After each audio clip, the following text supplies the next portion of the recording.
खबरों का अड्डा में मैं आपके साथ अंजू गुप्ता। एक तरफ कच्चाथीऊ द्वीप को लेकर भाजपा सरकार कांग्रेस को आड़े हाथ ले रही है, तो वहीं दूसरी तरफ कांग्रेस ने कच्चाथीऊ को चुनावी मुद्दा बना रही भाजपा पर देश को भ्रमित करने का आरोप लगाते हुए पूर्वी लद्दाख में चीन के घुसपैठ के चलते खोई जमीन वापस लेने को लेकर सरकार को घेरा है। अरुणाचल प्रदेश के 30 जगहों का नाम बदलने की चीन की ताजा हरकतों पर विदेश मंत्री की प्रतिक्रिया को कमजोर बताते हुए कांग्रेस ने कहा कि मोदी सरकार चीन का नाम लेने से भी डरती है। आपको बता दें कि अरुणाचल प्रदेश पर चीन अपना दावा करता रहा है। चीन अरुणाचल को जोंगनान कहता है। हाल ही में उसने अरुणाचल की 30 जगहों के नाम बदले हैं। भारत ने चीन के इस कदम की आलोचना करते हुए कहा कि नाम बदलने से वास्तविकता नहीं बदली जाएगी। डॉक्टर एस जयशंकर ने कहा कि भारत की सेना लैंड पर तैनात है। देखिए, ऐसा है, अगर कोई मैं आपके घर का नाम बदल दूं तो मेरा घर बन जाएगा क्या?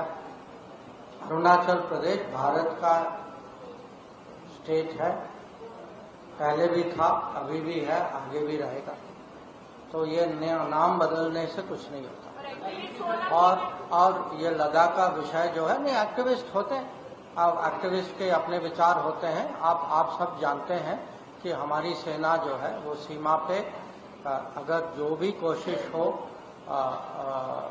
सीमा में लाइन ऑफ एक्चुअल कंट्रोल का उल्लंघन करने में हमारी सेना जो है वहां डिप्लॉय हो चुकी है। वहां उनको जो भी करना है वो जानते हैं क्या करना है। इधर अरुणाचल प्रदेश के 30 जगहों का नाम बदलने की चीन की ताजा हरकतों पर विदेश मंत्री की प्रतिक्रिया को कमजोर बताते हुए कांग्रेस ने कहा कि मोदी सरकार चीन का नाम लेने से भी डरती है। कांग्रेस प्रवक्ता मनीष तिवारी ने प्रेस कॉन्फ्रेंस करते हुए कहा कि चीन के हमारे स्थानों के नाम बदलने पर विदेश मंत्री एस जयशंकर का जवाब, मैं आपके घर का नाम बदल दूं तो वो घर मेरा थोड़े ही हो जाएगा, कमजोर और नरम प्रतिक्रिया है जो विदेश मंत्री को शोभा नहीं देता है। जो लोग कच्चाथीऊ की बात करते हैं वो एक बात भूल जाते हैं। आप उस दशक को अपने एक परिप्रेक्ष्य में लीजिए। 1971 में कांग्रेस पार्टी की सरकार थी। स्वर्गीय श्रीमती इंदिरा गांधी भारत की प्रधानमंत्री थी और जो दक्षिण एशिया का राजनीतिक मैप है उसको उन्होंने बदल के रख दिया। बांग्लादेश की संरचना की, ना वो अमेरिका से डरी, ना वो सातवें बीड़े से डरी, ना जो प्रेशर वेस्टर्न गवर्नमेंट्स डाल रही थी उसका उनके ऊपर कोई असर हुआ, और जो प्रताड़ना उस समय के पूर्वी पाकिस्तान के लोगों को झेलनी पड़ रही थी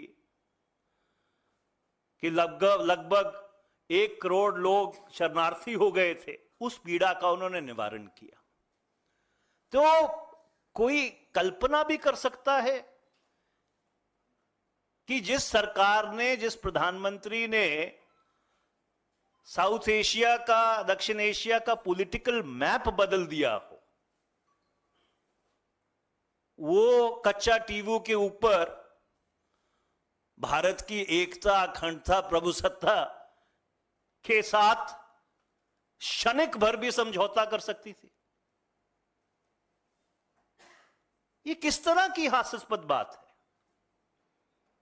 और मैं भारतीय जनता पार्टी से ये कहना चाहता हूं, हम ये कहना चाहते हैं कि अपनी राजनीतिक रोटियां सेकने के लिए, क्योंकि 19 अप्रैल को तमिलनाडु में चुनाव हैं, ऐसे मुद्दे मत लेके आइए जिनका एक तो कोई औचित्य नहीं है और दूसरा जिससे जो भारत की सामरिक शाख है दक्षिण एशिया में वो कमजोर होती हो। Do not bring national security within the realm of your partisan politics. और आखिर में हम उनसे दो सीधे सवाल पूछना चाहते हैं। भारत की कितनी सरजमीन चीन के नियंत्रण में है मई 2020 के बाद, और आप लोगों ने, सरकार ने उस सरजमीन को खाली क्यों नहीं कराया? देखिए, डिफ्लेक्शन और डिस्टॉर्शन से काम नहीं चलता। तू इधर उधर की ना बात कर, ये बता काफिला क्यों लुटा, मुझे रहजनों से गर्ज नहीं, तेरी रहबरी का सवाल है। इस बात का जवाब आज देश मांग रहा है। भारत और चीन के बीच 2020 में हिंसक झड़प देखने को मिली थी। तब से दोनों के बीच 21 दौर की सैन्य स्तरीय वार्ता हो चुकी है। फरवरी में सबसे लेटेस्ट बैठक हुई थी, लेकिन इसमें कोई सफलता हासिल नहीं हुई। भारत और चीन के बीच सीमा का लंबे समय से विवाद है। इस कारण 1962 में दोनों देशों के बीच युद्ध हुआ था। पिछले महीने पीएम मोदी ने अरुणाचल का दौरा किया था। उन्होंने यहाँ एक नई सुरंग का उद्घाटन किया था, जिससे चीन की नींद उड़ गई थी। चीन ने तब अरुणाचल पर अपना दावा किया था। हालांकि उस दौरान भी अमेरिका भारत के साथ आया था। अमेरिका ने माना था कि अरुणाचल भारत का हिस्सा है। अमेरिकी विदेश विभाग के एक प्रतिनिधि ने प्रेस कॉन्फ्रेंस में कहा था, संयुक्त राज्य अमेरिका अरुणाचल प्रदेश को भारतीय क्षेत्र के रूप में मान्यता देता है। संयुक्त राज्य अमेरिका वास्तविक नियंत्रण रेखा के पार सैन्य या नागरिक घुसपैठ या अतिक्रमण के जरिए क्षेत्रीय दावों को आगे बढ़ाने के किसी भी एक तरफा प्रयास का दृढ़ता से विरोध करता है। अमेरिका के समर्थन के कारण चीन बौखला गया था। चीन ने आरोप लगाया है कि अमेरिका दोनों देशों के संघर्षों को भड़काने और फायदा उठाने की कोशिश कर रहा है। चीन की इस हरकत पर आप क्या सोचते हैं? हमें कमेंट बॉक्स में जरूर बताएं।